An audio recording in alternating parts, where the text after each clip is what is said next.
Welcome to Pankinen Financial Perspective with Ashton Pankinen from Pankinen Financial Group. Planning for your financial future means navigating challenges like market volatility, inflation, and retirement income. Pankinen Financial Perspective is here to help by addressing common financial concerns, sharing valuable strategies, and exploring ways you can work toward your financial goals. Now let's get started with Pankinen Financial Perspective. Hello and welcome to Pankinen Financial Perspective. My name is Ashton Pankinen from Pankinen Financial Group.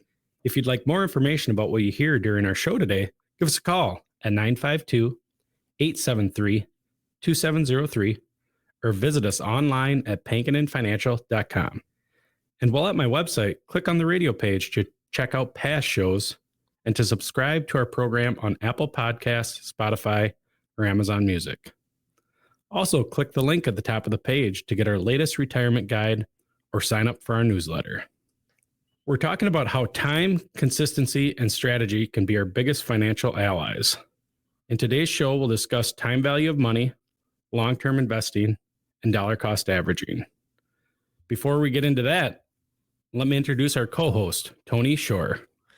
All right. Great to be here with you today, Ashton, and I'm looking forward to the show. Sounds like you've got a good one. Time, discipline, and dollars. Maybe easier said than done. Yeah. We'd all like more time, more discipline, and more dollars. Yes. But the struggle is real for some of us there, Ashton. It can be. And that's where it's important to have someone to guide you through that. It is.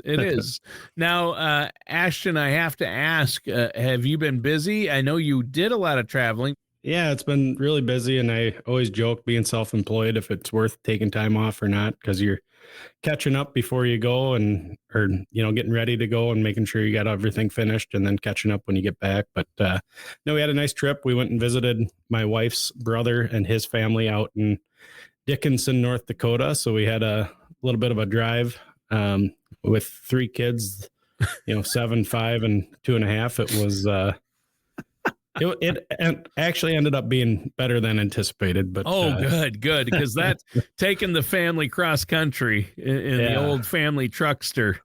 With three kids. Right. Yeah. We ended up breaking up the trip and stopping at a hotel, and the kids. How far is it to what's the name of the town? Dickinson, North Dakota. Is that over on the other side? Yeah, it's on the west side, right on 94. About an 8-hour drive, depending on if you drove straight through or whatever. But we made it about 5 hours and stopped, and kids got to swim in the hotel, and nice. Yeah, it ended up being a really nice trip. Good, excellent. Glad to hear it. That's what some of us might call the middle of nowhere. Just saying. Yeah. No offense, but that's. I wouldn't say that. Not to my brother-in-law, anyways. That's way out there. Out there.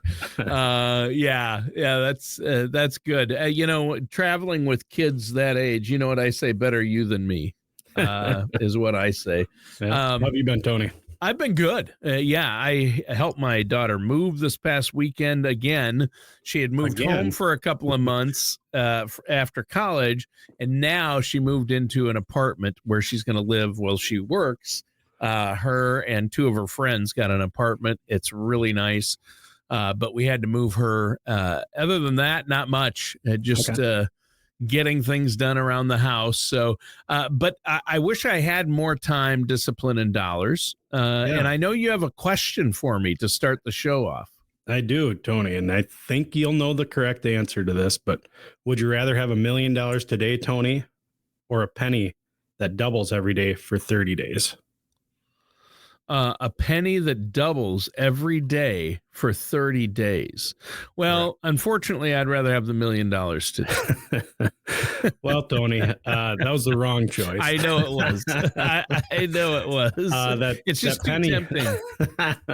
It's very tempting. And, if the average person, if you don't know about compounding interest, right, you choose that $1 million, but that penny would actually end up being worth about $5.3 million. If it doubled every day for 30 days. And so that's one of the things we're going to talk about today is, compounding interest and, the importance of it. Sure. So you're talking about the time value of money. Yeah. Yeah. So, time value of money, definition of that is $1 today is worth more than $1 tomorrow, because of inflation. Sure. The value of the dollar goes down. So Sure. time value of money, we want to make sure we are trying to keep up with that inflation by, making sure we invest it and get some of that compounding interest. That's a eighth wonder of the world is what we've talked about before, Tony.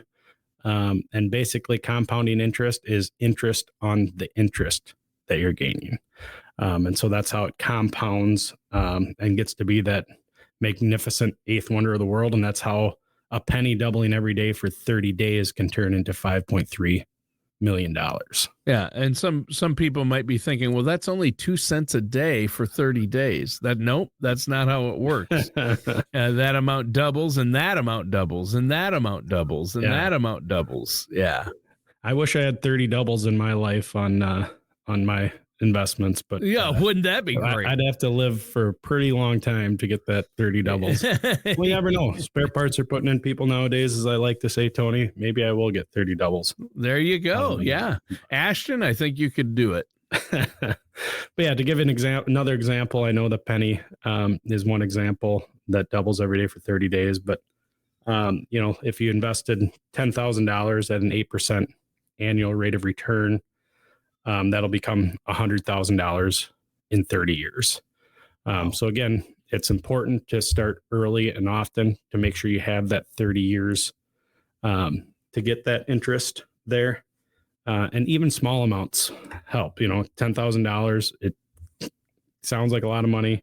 It can be a lot of money, but if we put that in over the next couple of years, and start that clock on the compounding interest, it really adds up and can matter in the future there. Well, yeah, I know a lot of us are saying, man, I wish I'd started doing that when I was 21, right? Yeah. My daughter Allison is 21 and she opened a Roth and she's putting $300 a month into the Roth. Wow. That's great.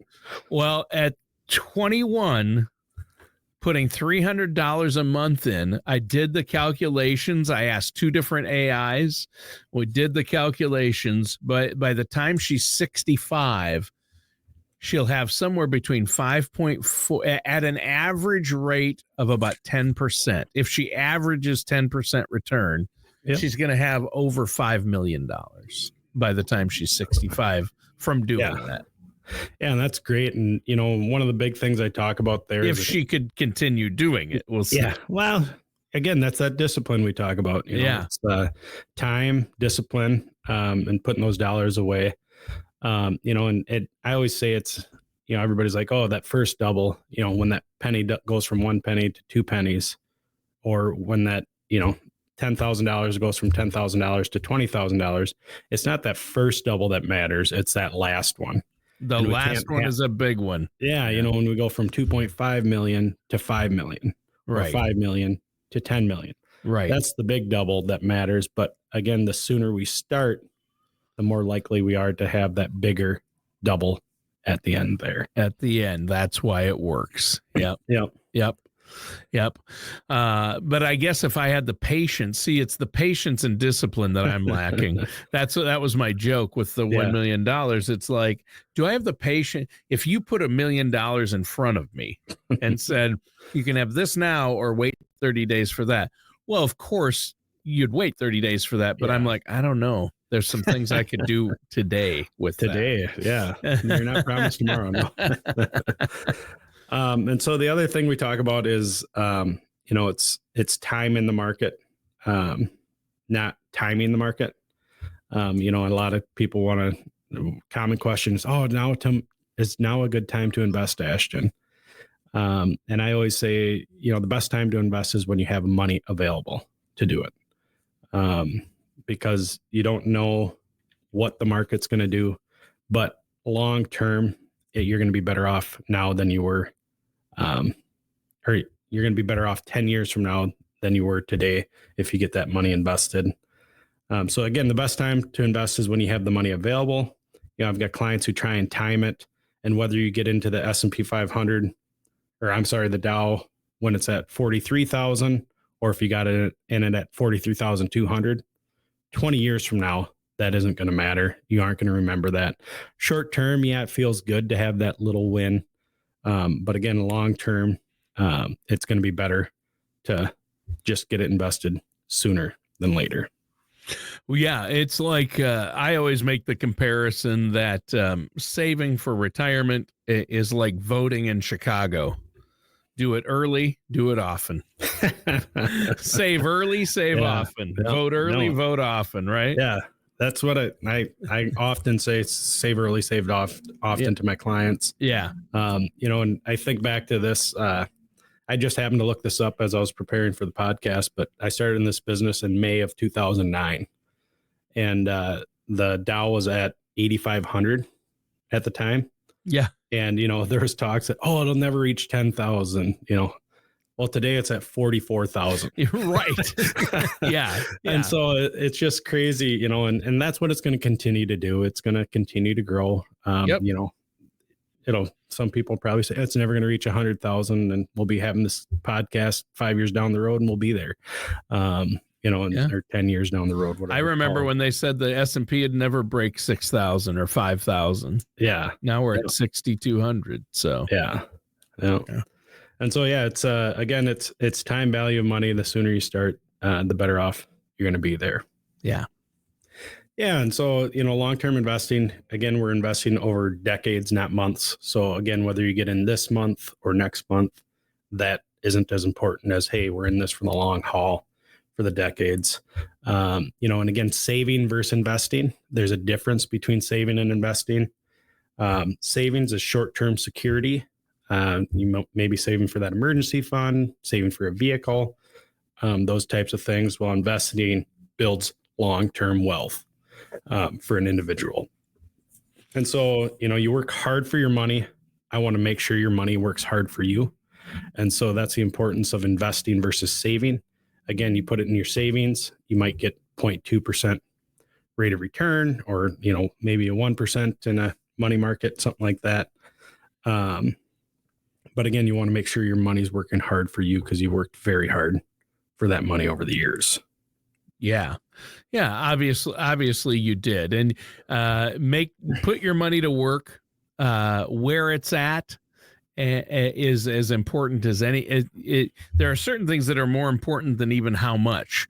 Where it's at, how it's growing, and when you need it are the big questions. So for sure. And the longer you can leave it in there to grow, the better. But at some point you're going to need it, and you're going to need to give it a task, because you can't take it with you. Right. Yes. Yep. For sure. Yeah. And so again, to go back to some long-term investing, I think you touched on a little bit, Tony, when you said you ran your daughter's rate of return and what it'd be worth. But, the S&P 500's averaged about 10% rate of return historically before inflation. And the other part of that is market corrections and recoveries are normal. If we look back to April of 2025, we had a pretty quick market correction. We recovered since then. We're at all-time highs now there. March 2020 was another correction that we had there. And so again, ups and downs are normal in a market. It's cyclical. It's something that happens on a regular basis. And so we want to make sure that we're aware of that and ready to ride out those down markets and recoveries as well. Yeah. Yeah. And you have to have the emotional discipline, right? That's sure. To me, that's the key. That most people, that's where most people fail. Obviously, there are many points along the way where you want to make sure you're saving early, you're saving often, you're putting as much as possible in. That's the start. But then you have to have emotional discipline to avoid panic during downturns, as you mentioned. And you got to stay focused. You don't have to have that emotional discipline. I do. Right. I have to be that guy that talks you off the ledge when, hey, geez, the market's down 10%. What do we do, Ashton? There you go. Yeah. we invest more if you have money available because it's a financial therapist. Yeah. Ashton Pankinen. I'm going to start putting that on my business card, I think. Yeah, financial therapist Ashton Pankinen. Yeah. One of our project managers here in the offices where the studio's at has a little sign on her desk that said, "I am not your therapist." People well, I am for most clients. You are, when it comes to the market there. Well, that's great. And that's what you're there for. I think that's fantastic. And you love being able to help your clients and people that meet with you and talk them off the ledge and say, no, we don't have to convert all the cash.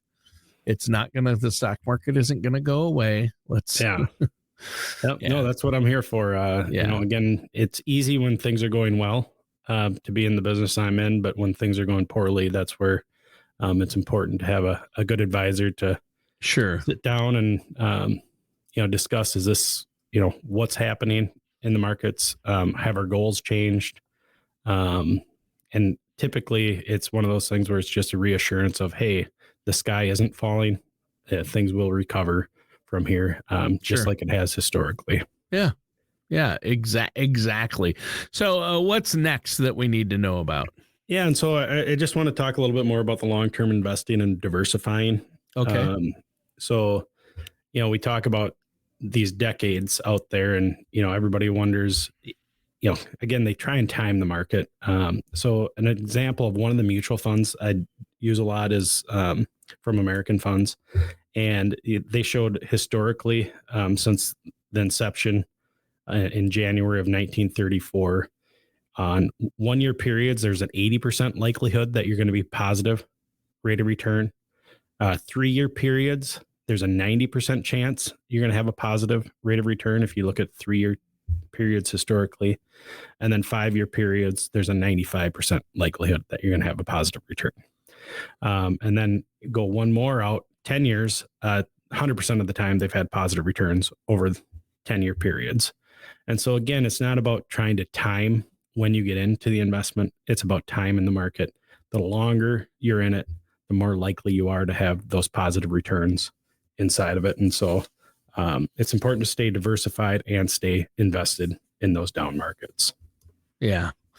Again, you have to be patient, right? Yes. And as my mother always said, son, patience is a virtue for which I can hardly wait. Patience is a virtue for which I can hardly wait. Yeah. Yeah. And so, you know, again, that patience, and it's paid off for clients who were willing to ride it out in March 2020, April 2025. And so we want to make sure we have that patience in investing. And then not just patience for those downturns, but just patience in general as well, because again, this doesn't happen overnight. You know, you don't go from putting in $10,000 to having it be worth $1 million overnight.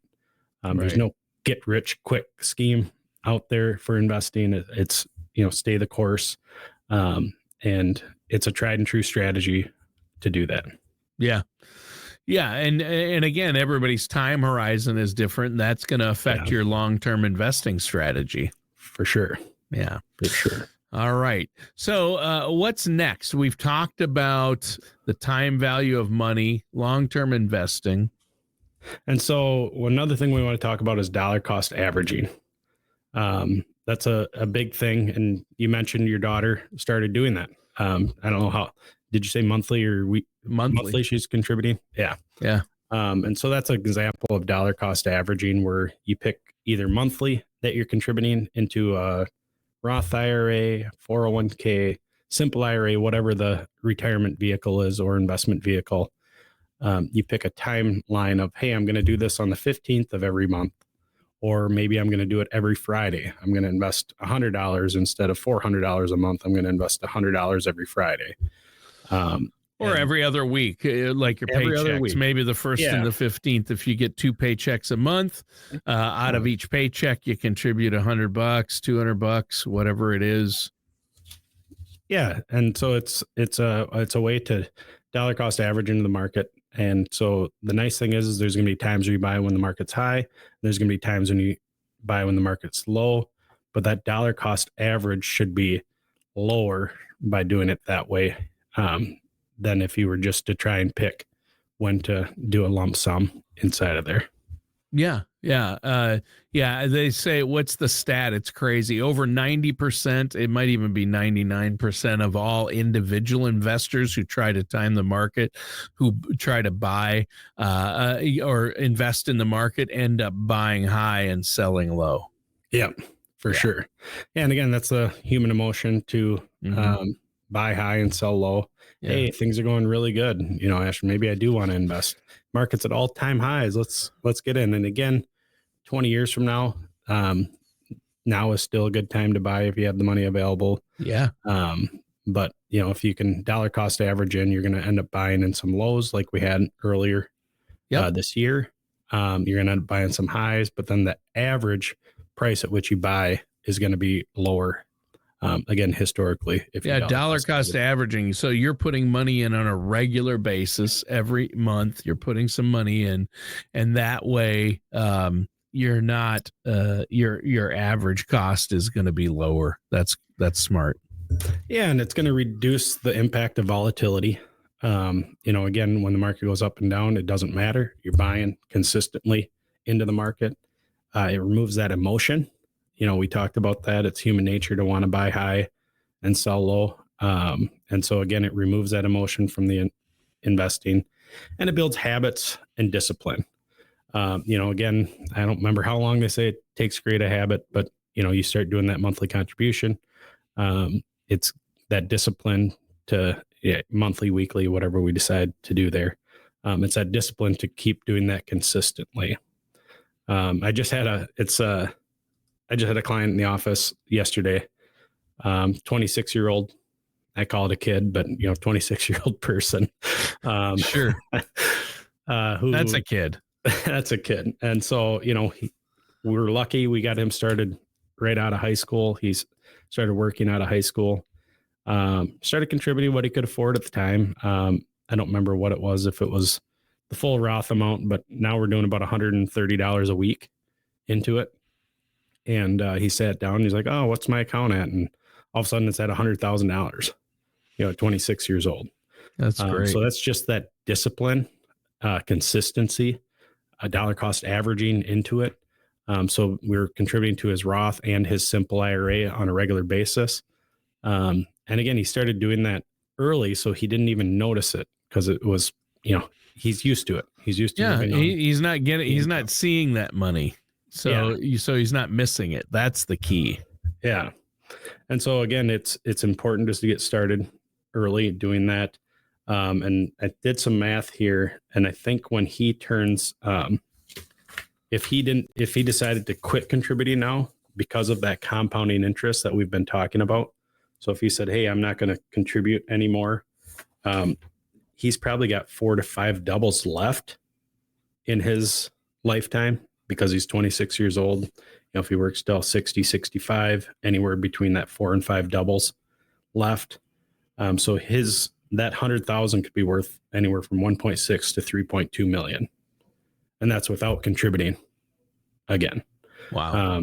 And so again, it's that compounding interest, the discipline that you need to start contributing on a regular basis to some sort of either 401k, Roth IRA, simple IRA, depending on what your employer has to offer, that, start early, and even a small amount can make a big difference in that retirement. Yeah. And like you said, the dollar cost averaging, in other words, investing, like you said, $500 a month, every month is going to be a lot more effective than just taking a lump sum.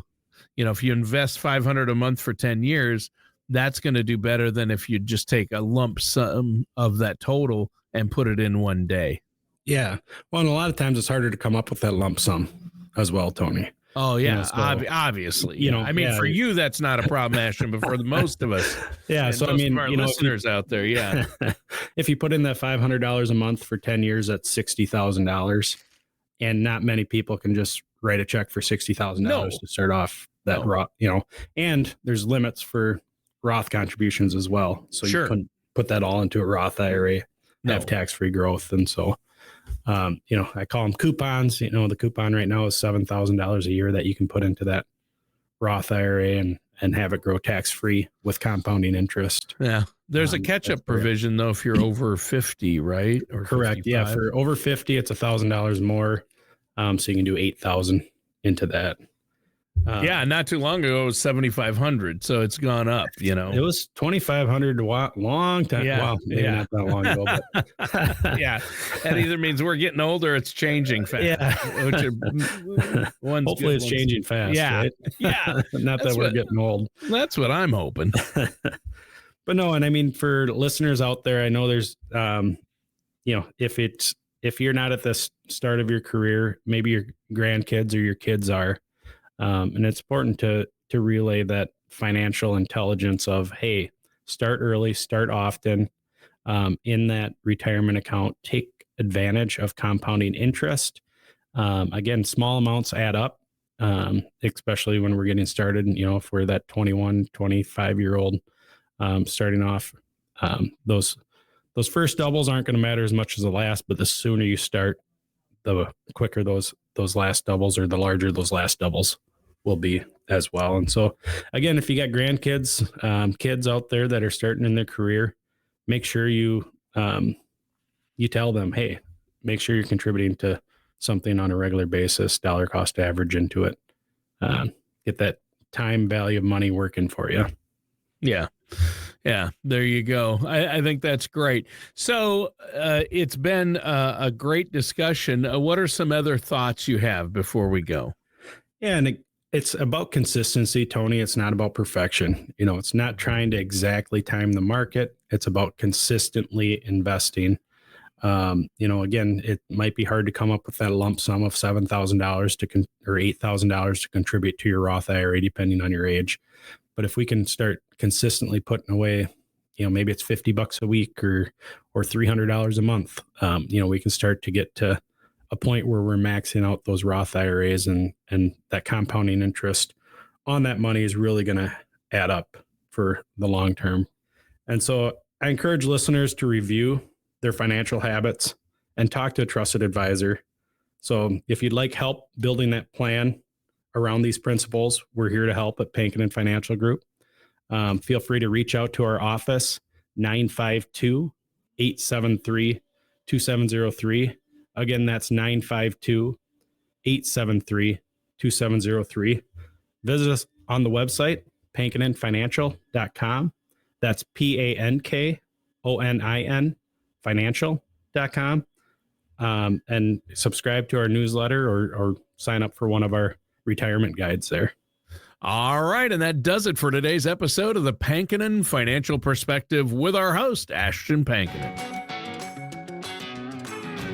Thank you for joining us for Pankinen Financial Perspective. Don't head into retirement without a plan for both your finances and your health. For more information, contact Ashton Pankinen at Pankinen Financial Group at 952-873-2703 or visit pankininfinancialgroup.com. Join us again soon for another episode of Pankinen Financial Perspective. Advisory services are offered by Ashton Pankinen LLC DBA Pankinen Financial Group, an investment advisor in the state of Minnesota. All matters discussed during the show are for informational purposes only. Each individual situation may vary, and the opinions expressed here may not apply to everyone. Materials presented are believed to be from reliable sources, and no representations can be made as to its accuracy. All ideas and information should be discussed in detail with one of our qualified representatives prior to implementation. We are not affiliated with or endorsed by the Social Security Administration, the Federal Medicare Program, or any other government agency. Calling this number will direct you to a licensed sales agent.